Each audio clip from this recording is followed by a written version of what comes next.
الحمد لله نحمده ونصلي على سيدنا محمد وعلى آله وصحبه ونسلم تسليما كثيرا كثيرا.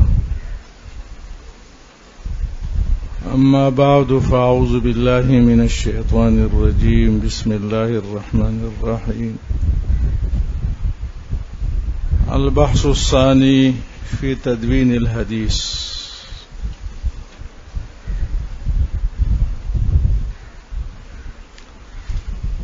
مقدمۃ الاستاذ کے بارے میں نے عرض کیا تھا کہ یہ مشتمل ہے مباحث اربعہ پر. البحث الاول في بيان معنى الحديث لغة وشرعا ووجه تسميته وموضوعه وغرضه. سنا تھا نا؟ البحث الثانی فی تدوین الحدیث. تدوین جمع. جیسا کہ حدیث کی تعریف میں آپ نے سنا کہ حدیث نام ہے اقوال النبی صلی اللہ علیہ وسلم وافعالہ وتقریراتہ. تو حضور کی اقوال، افعال اور تقریرات تو منتشر اور مختلف.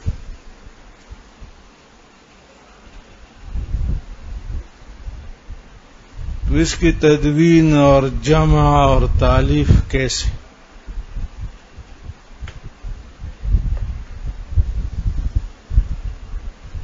ابتداءً حضور نے کتابت حدیث سے منع فرمایا.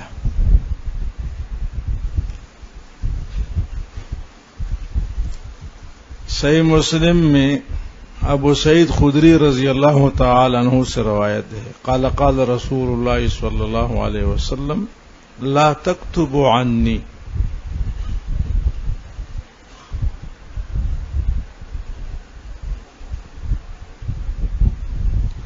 ومن كتب عني غير القرآن فليمحه. قرآن کے علاوہ کسی اور نے کچھ لکھا تو وہ مٹائیں. وحدثوا عني ولا حرج. لکھ کے نہیں، زبان سے بیان کیا کرے. اور وجہ منع خلط الفاظ قرآن اور الفاظ حدیث میں. لیکن اس وقت قرآن بھی غیر مکتوب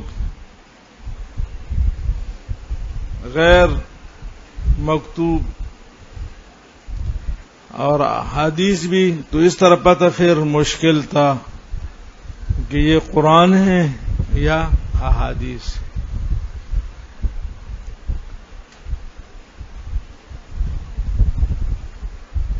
لیکن جب فرق اور تمیز خوب واضح ہو گئی تو بالآخر حضرت صلی اللہ علیہ وسلم نے کتابت حدیث کی اجازت دے دی.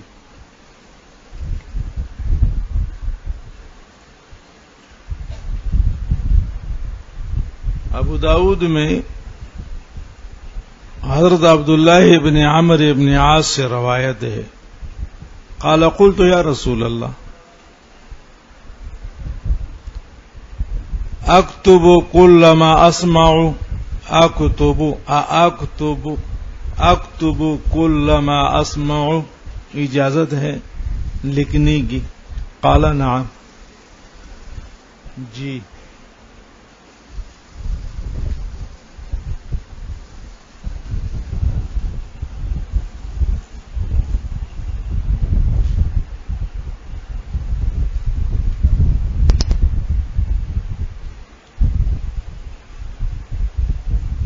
معلوم ہوا کہ ابتداءً حفظ حدیث، حفاظت حدیث وہ سینے سے ہوتا تھا. لوگ اور صحابہ کرام احادیث یاد فرماتے تھے.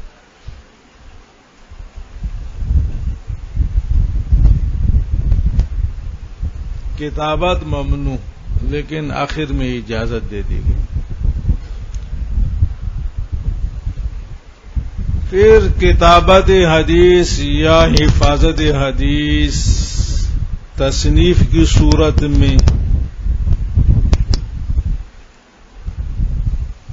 اس میں 5 ادوار اور یا 5 طبقات رہے ہیں۔ 5 قسم کے ادوار سے یہ تصنیف اور تالیف اور جمع یہ گزرا ہے۔ ادوار کہے، طبقات کہے، حالات کہے، تمہاری مرضی۔ معنی یہ ہے تعبیر آپ اپنی کرے جس میں آپ کو آسانی ہو، سمجھنا ضروری ہے۔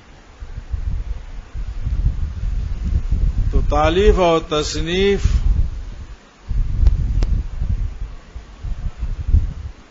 یا کتابت حدیث، حفاظت حدیث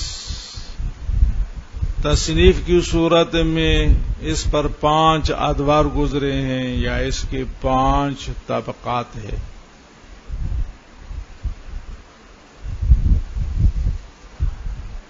الطبقۃ الاولی طبقۃ التابعین،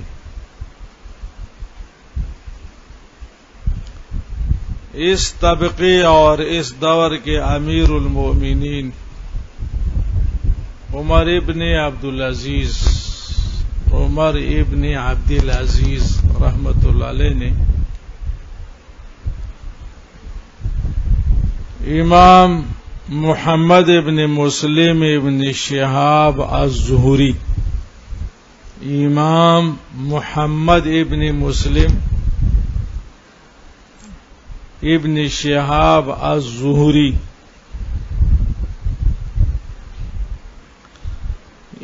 اور امام ابو بکر ابن محمد ابن عامر ابن حزم الاندلوسی، امام ابو بکر ابن محمد ابن عامر ابن حزم الاندلوسی کو حکم دیا کہ انظر ما کان من حدیث رسول اللہ صلی اللہ علیہ وسلم فاکتبہ۔ امیر المومنین حاکم وقت تھا،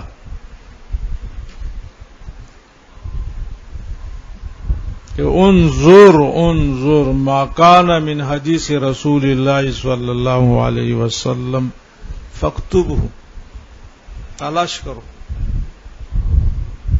جہاں تمہیں حدیث ملے، فاکتبہ۔ فإنی خفت دروس العلم وذهاب العلماء، مجھے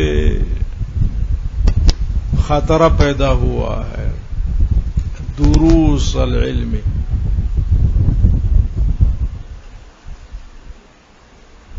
وذهاب العلماء، وذهاب العلماء، علماء محدثین وہ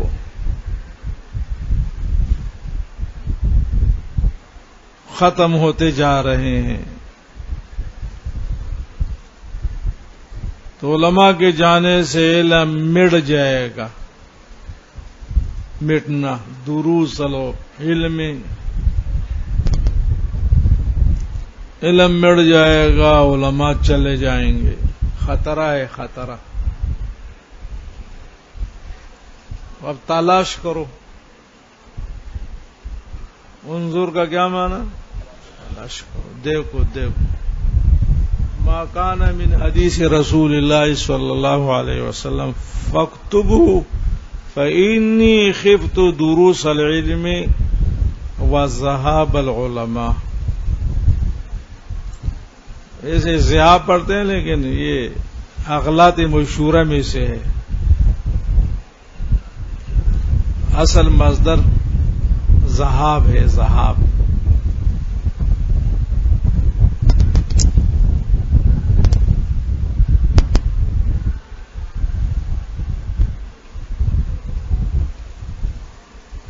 ذهب يذهب ذهبن نہیں ہے، ذهبن ہے، ذهبن ذهابا.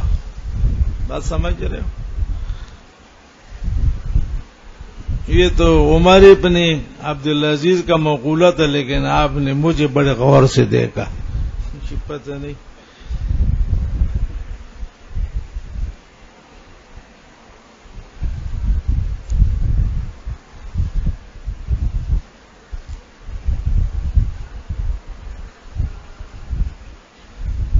تو امیر المؤمنین اور بادشاہ کے حکم کے مطابق امام ظہوری نے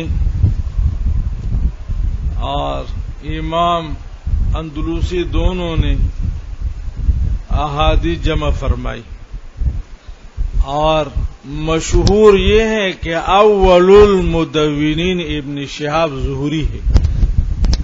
اول المدونین، پہلا مدون. اور یہ کارنامہ پہلا امام محمد ابن مسلم ابن شہاب الظہوری نے سر انجام دیا ہے. اول المدونین ابن شہاب ظہوری ہے. میری بات سمجھ رہے ہو نا؟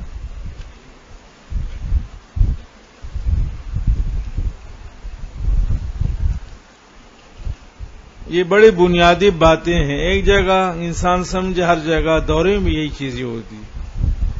آج کل آپ کا اور مسلم کا مقدمات کے اسباق ایک ہی، فن ایک ہے نا.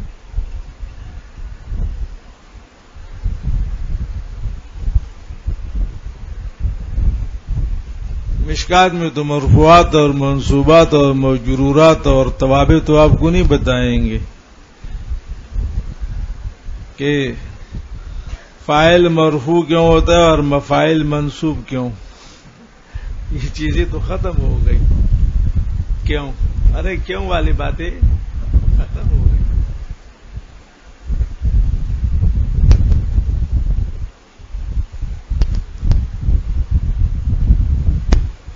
الطبقۃ الثانیہ تبع التابعین. یہ تابعین کا تھا نا، تبع التابعین.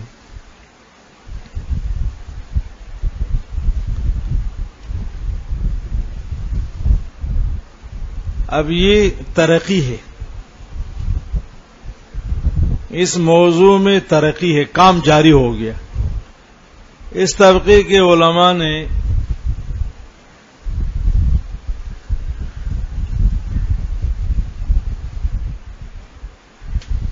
احادیث کو مبوباً جمع فرمائے، باب باب ابواب کی ترتیب سے. اس طبقے کے علماء نے احادیث کو مبوباً جمع فرمائے. اب توجہ فرمائیں، ابن شہاب نے اور امام ابو بکر ابن محمد ابن عامر ابن حزم الاندلوسی نے تو منتشر احادیث کو جمع کیا. اب چانٹی شروع ہو گئی. ارے چانٹی، مال گودام میں آیا نا، ارے مال اب چانٹی کے لیے بیٹھ گئے. یہ کتاب الایمان کے احادیث کو الگ کرو، کتاب الصلاۃ کے الگ کرو، صوم کے الگ کرو، فلاں کے الگ کرو. اس طرح ابواب کی ترتیب سے.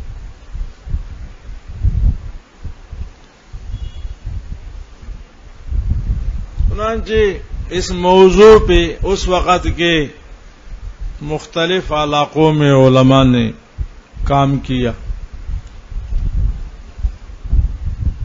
مثلا مدینہ منورہ میں امام مالک رحمہ موطا، امام مالک لکھا، موطا مالک.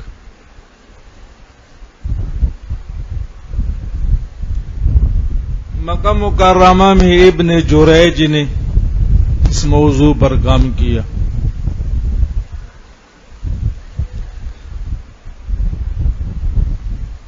واسط، یہ مکہ مکرمہ کے قریب مقام ہے واسط، اس میں حشیم محدث. یمن میں معمر ابن راشد نے، معمر ابن راشد نے.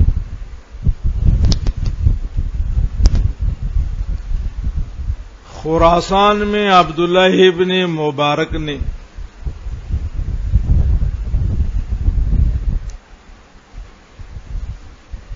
کوفہ میں سفیان ثوری نے. شام میں عبد الرحمن اوزاعی نے.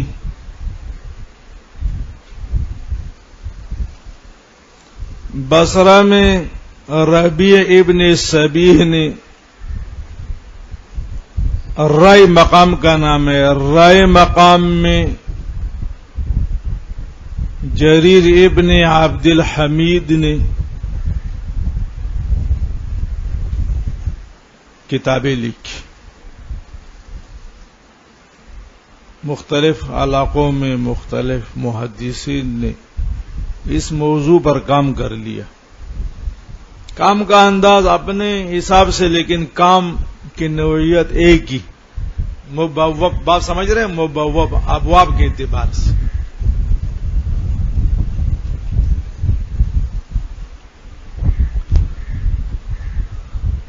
الطبقۃ الثالثہ طبقۃ المسانید.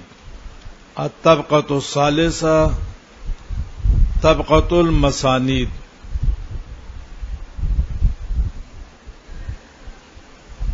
مسند حدیث کی وہ کتاب ہے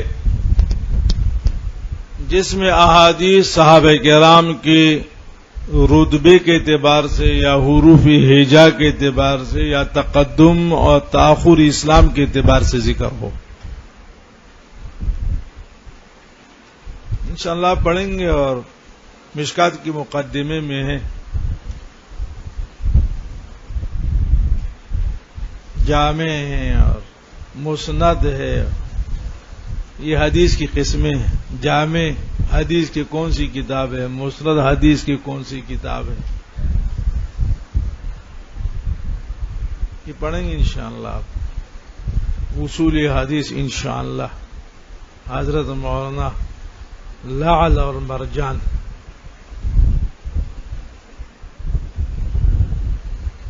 مرکب امتزاجی.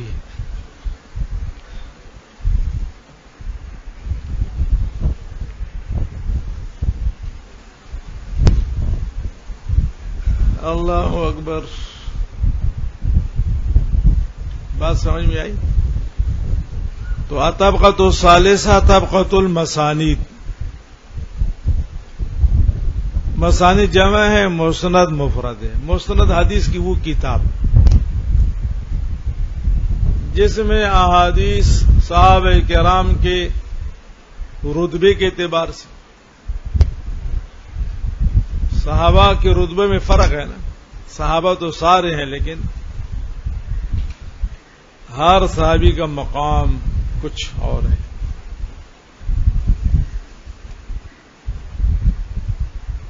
تو ان کے رتبے کے ترتیب کے یا نام کے حروف ہجا، جس کی شروع میں جو حرف آتا ہے، مثلا شروع میں الف ہے تو وہ الف والے اسماء کی احادیث ایک طرف، اگر ہا ہے تو با ہے، اس طریقے سے.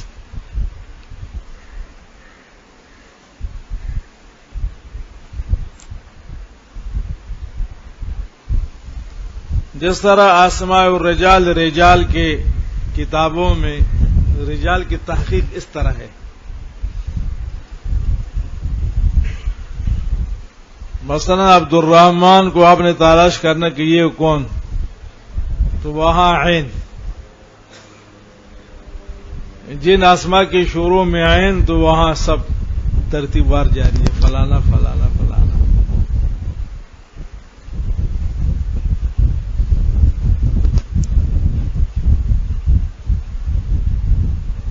مثلا مسند احمد، مسند عثمان ابن ابی شیبہ، مسند اسحاق راہوے،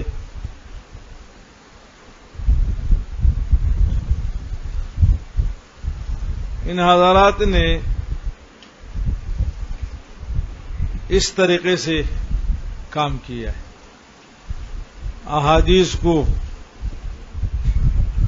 کتابوں میں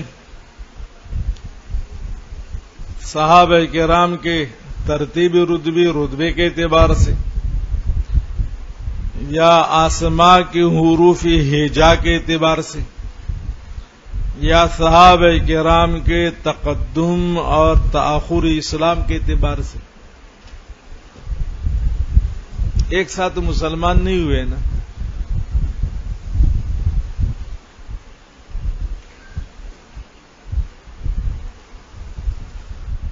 الطبقۃ الرابعہ طبقۃ الصحاح. اللہ اکبر.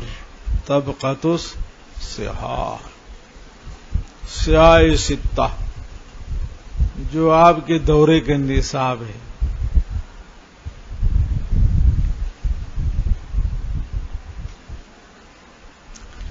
اس طبقے کے محدثین نے فقط مرفوع احادیث کو جمع فرمایا. فقط چانٹی جاری ہے مولانا. فقط، ارے فقط کا معنی سمجھ رہے ہو؟ فقط فقط مرفوع، فقط مرفوع.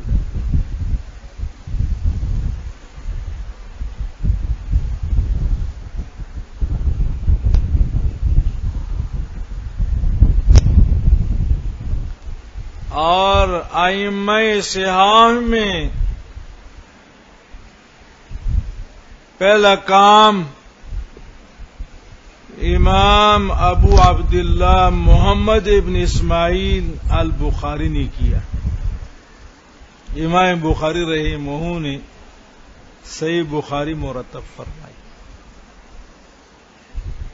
اور پھر امام بخاری رحمہ کے اتباع میں دیگر ائمہ صحاح نے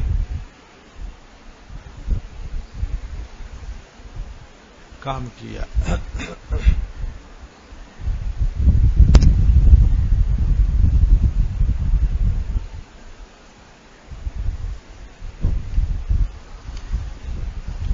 الطبقۃ الخامسہ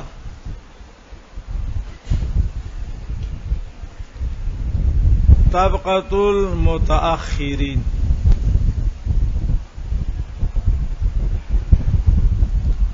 طبقۃ المتأخرین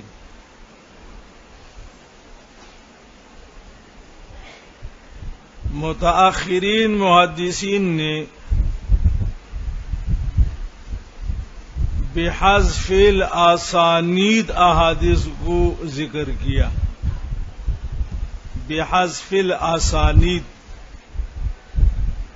ارے بحذف الاسانید حضرت صلی اللہ علیہ وسلم سے یا صحابی کے نام سے احادیث کو ذکر کیا. بحذف الاسانید، حذف کا معنی سمجھتے ہو؟ ترک. متقدمین توجہ فرمائے، متقدمین محدثین نے یہ اسانید کے ساتھ احادیث ذکر فرمائے، لیکن جب متقدمین نے بزرگوں نے کام کر لیا اور ہر قسم کے احادیث محفوظ ہو گئے تو متاخرین محدثین نے اختصار سے کام لیا کہ آپ ذکر اسانید کی ضرورت نہیں ہے، حوالہ کافی ہے. رواہ البخاری، رواہ مسلم اور متفق علیہ انشاءاللہ آپ مشکات میں پڑھیں گے کثرت سے. اب ضرورت نہیں ہے ذکر سند اور سلسلہ رجال کی. ایک صفحے کی سند ہے اور ایک سطر کی حدیث ہے، کام ہوا نا. ماشاءاللہ اگر بڑے محنت کرے اور وقت پہ کام کرے تو آنے والوں کو بڑی آسانی ہوتی ہے. اب پیر زادے دے کے ان کی آبا اور اجداد نے پیروں نے وقت پہ کام کیا. اب صاحب زادے پیر زادے آرام سے بیٹھے رہتے. اب کیا کریں، ہمارے اور آپ کے آبا اجداد نے پیر تھے نہ وہ شیوخ حدیث نہ شیوخ قرآن تھے، ایسی تھے تو ہم اور آپ دکے کھاتے جائے، سر چھپانے کی جگہ نہیں ملتی. ملنا ہو تو گودرا آ جائے.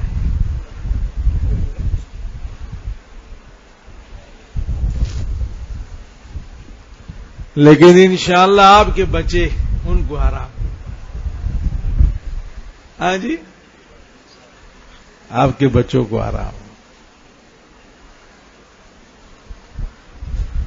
تو ماشاءاللہ متقدمین محدثین نے بہت محنت سے کام کیا، اور وہ ہر لحاظ سے جب احادیث محفوظ ہو گئے کام مکمل ہوا. اب متاخرین محدثین نے اختصار سے کام لیا.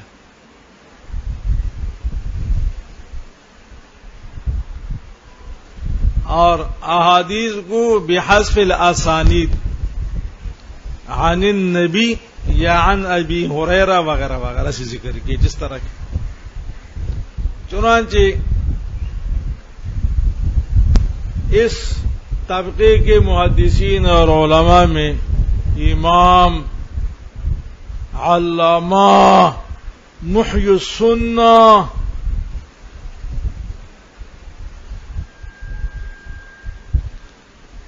ابو محمد حسین ابن مسعود الفراء البغوی نے المصابیح مرتب فرمائی، جو آپ کی مشکات کے اصل ہے.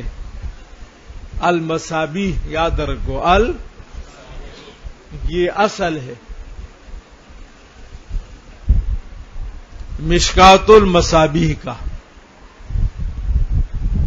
اور مشکات المصابیح ماخوذ ہیں المصابیح سے.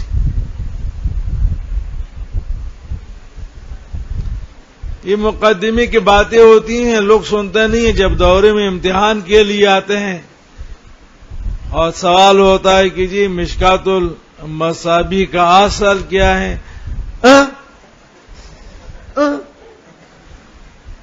تو کی کیا بات ہے، جواب دو نا.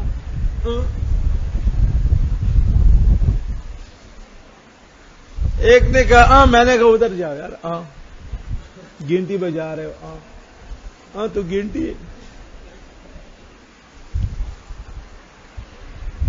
جواب نہیں آتا. طلبہ بہت حرامی لوگ ہیں. جواب نہیں آتا تو ہمیں شوشہ یہ دیتے ہیں کہ جی سوال نہیں سمجھا. اب سمجھ رہے،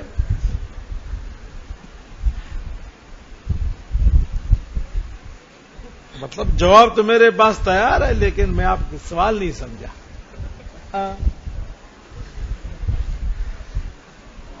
اور جن کے بعد جواب ہوتا ہے تو وہ سمجھ جاتے ہیں کہ جی یہ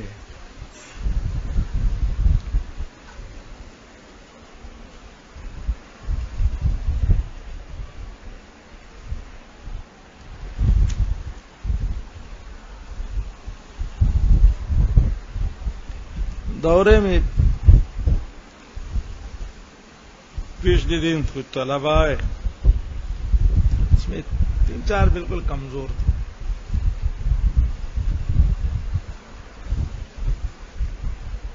تو ناکام ہو گئے. میں نے سوچا کہ یہ تو صرف داخلہ نہیں ہے، کمرہ بھی ہے، دارالحدیث میں بیٹھک بھی ہے، کتابیں بھی ہیں، تو یہ ریون چلے جائے،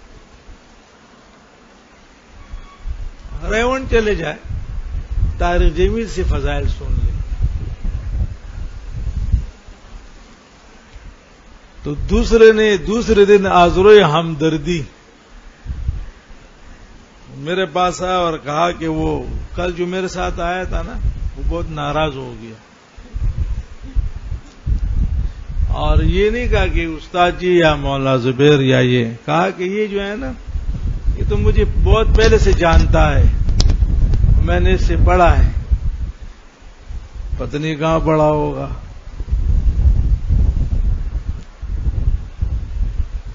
اور ابھی اس نے میرے تصویروں کو ضائع کر دیا۔ اب ناکام ہو گیا تو میں نے کہا یار مجھے کیا پتا تھا، میں اس کو وہ فارم دیتا تھا کہ یہ تصویر بھی لے لے، آپ نے پڑھی بھی، میں نے کہا اس کو بلاؤ جو اپنے تصویر لے لے۔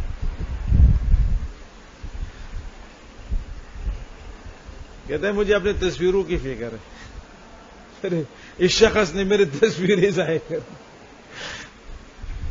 طلبہ عجیب لوگ ہیں، ان کے شر سے اللہ پاک ہمیں بچائے۔ دوستی اور فائدہ تو الگ ہے، لیکن شر سے اللہ بچائے، میں یہی دعا کرتا ہوں، طلبہ کے شر سے اللہ پاک ہمیں بچائے۔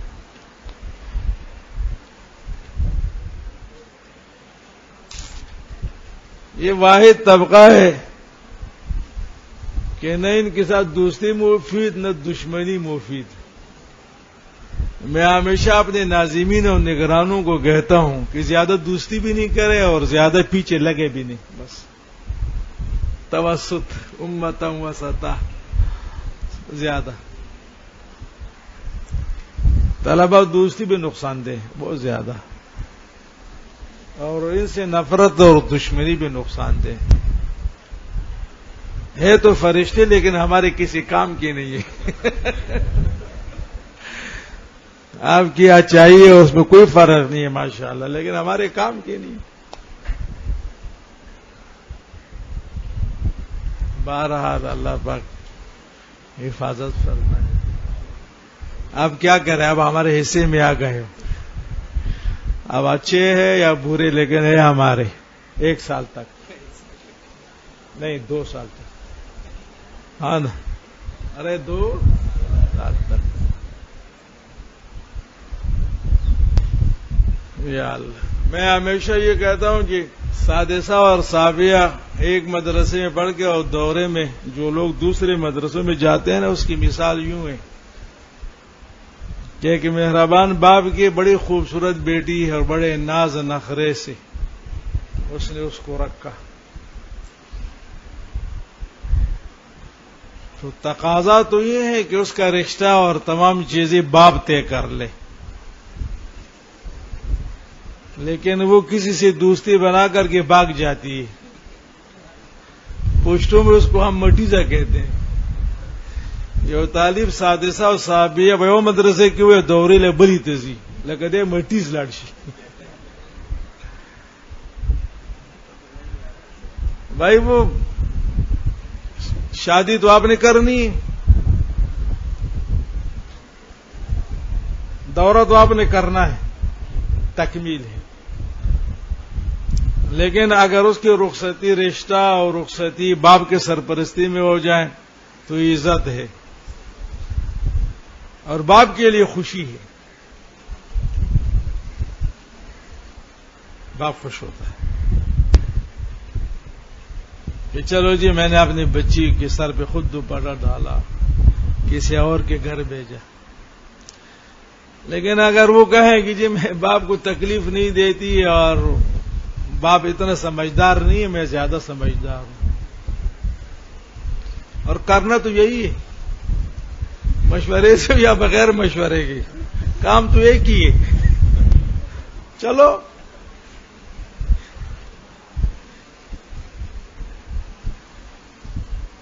تو نہ پوری زندگی اس کی ہمت ہوتی ہے اس گھر میں دوبارہ آنے کی، اور نہ باپ کبھی اس بیٹی کو اپناتا ہے۔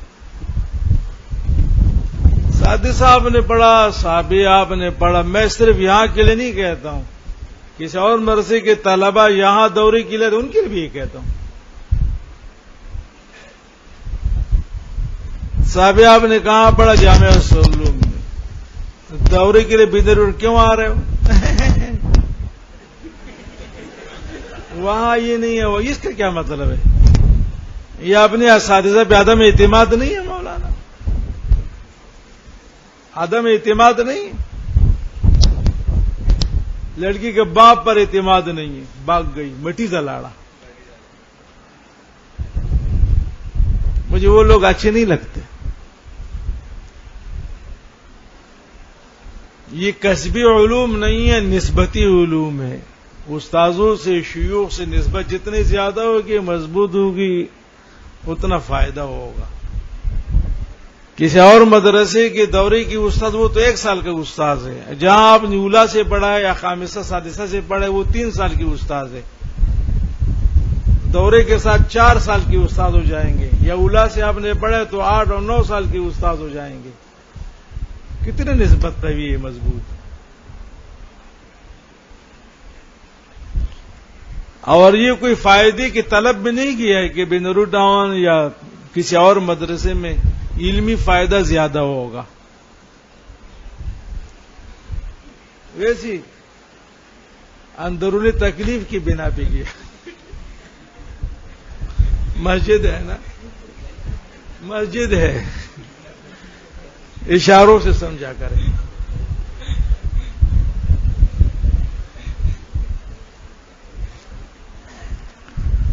اس پہ تو انسان فخر کرے کہ میرے جامعہ نے، میرے اساتذہ نے سادسہ بھی مجھے قبول کیا، سابعہ میں قبول کیا، دورے میں بھی ان کی سرپرستی حاصل. اللہ اکبر.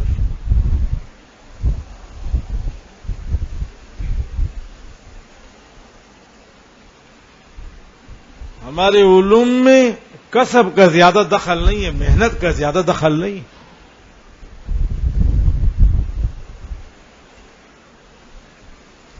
کسب کے ساتھ وہم کچھ وہم میں شرم و حیا اور عبادت اللہ اور اللہ کے رسول سے اور بندوں سے، اپنے اساتذہ اور محسنین سے بھی داخل ہے.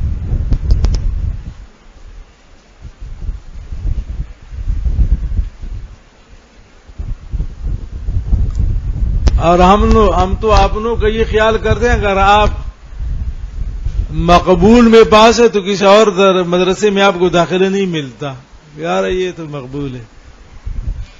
ہمارے یہاں کوئی کہتے ہیں ممتاز، کوئی کہتا ہے جید جدہ، کوئی کہتے ہیں کم سے کم جید. ہم کہتے ہیں یار چلو اپنا ہے.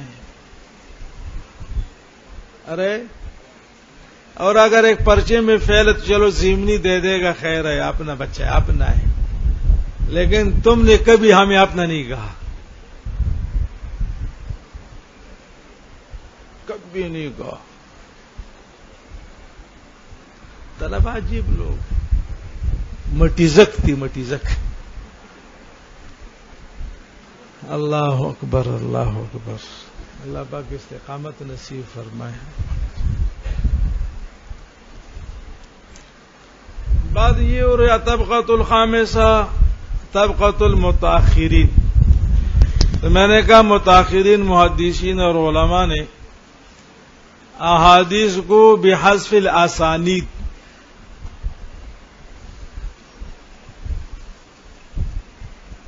نبی کے نام سے عن النبی یا صحابی سے عن ابی ہریرہ، عن عائشہ، عن فلان فلان سے ذکر کیا ہے.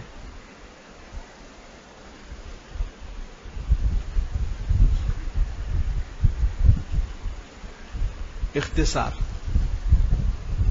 اور اعتماد، بزرگوں پر اعتماد. بزرگوں نے محنت کی، مشقتیں اٹھائی، آنے والوں کے لیے، متاخرین کے لیے کام کو بہت آسان فرمایا.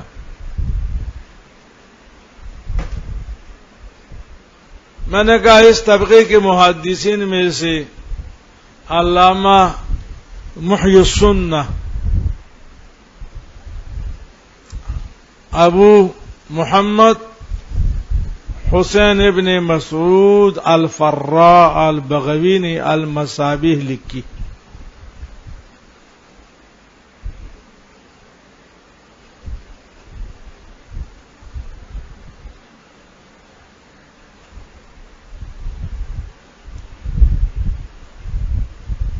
اور صاحب مصابیح نے حدیث کو نقل کیا تھا لیکن اس میں عن النبی یا عن الصحابی کا نام بھی نہیں تھا.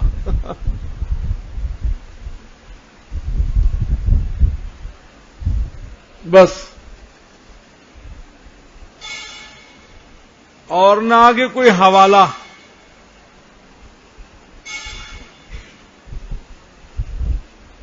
اس پر احمد ولی الدین صاحب مشکات نے کام کیا اور حدیث کی شروع میں رسول اللہ صلی اللہ علیہ وسلم کا ذکر یا صحابی سے حدیث کو شروع کیا عن النبی یا عن ابی ہریرہ اور آخر میں حوالہ ذکر کیا. حدیث کی شروع میں حدیث کی شروع میں حضور یا صحابی اور آخر میں حوالہ.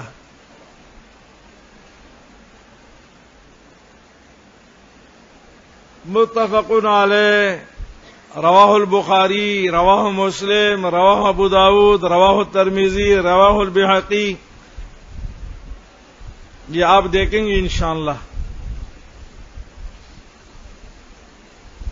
مشکات کے ہر حدیث کے آخر میں حوالہ ذکر ہے. تو ذکر حوالہ ذکر سند ہے نا. اللہ اکبر تو کہہ دو سبحان اللہ. ارے ذکر حوالہ ذکر سند. بس جب آپ نے بخاری کا نام لے لیا آپ نے مسلم کا نام لے لیا بس وہی سند ہے. ارے وہی سند. ذکر سند کے لیے بخاری کا حوالہ ذکر سند کے لیے مسلم کا حوالہ کافی باقی صحاح کا بھی. اور یہی فرق ہے المصابیح اور مشکات المصابیح میں. شکر ہے امیر صاحب بھی خیریت سے پہنچ گئے. ماشاءاللہ روز روشن کی طرح چمک رہا ہے. کتنا خوبصورت. آئی بات سمجھ میں. المصابیح میں حضور کا نام نہیں صحابی کا نام نہیں صرف حدیث آخر میں حوالہ نہیں. یہ یاد رکھے یہ فرق ہے. المصابیح مشکات المصابیح ہے کہ جب علامہ محی السنہ نے المصابیح لکھی تو احمد ولی الدین صاحب کو المشکات لکھنے کی کیا ضرورت اور المصابیح کی احادیث اور مجموعے پر کام کرنے کی کیا ضرورت. کیا کمی تھی. انشاءاللہ اور بھی ہے اب مقدمے میں پڑھیں گے لیکن یہ دو موٹے باتیں ہیں تاکہ آپ کو ہمیشہ یاد رہے. اگر آپ مٹیز چلے جائیں تو کم سے کم پھر کسی مدرسے میں کام تو آئے. پھر بھی بچے تو ہمارے ہیں نا جیب میں خرچہ تو رکھنا ہی ہے آپ کے کہ جی مشکات اور مصابیح میں کیا فرق. پھر رسولم کا اگر حوالہ دیں گے تو انشاءاللہ ہمیں فخر ہوگا.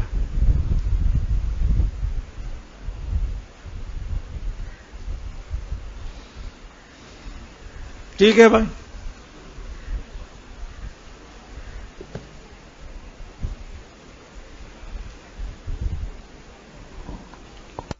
یہ صرف سننے تک نہیں ہے اس کا تکرار کریں اس کو یاد کریں. یہ صرف سابعہ میں نہیں یہ آپ کو انشاءاللہ دورے میں اور اس فن میں ہر جگہ کام آنے والی چیزیں ہیں. علمی بات تدوین حدیث کس طرح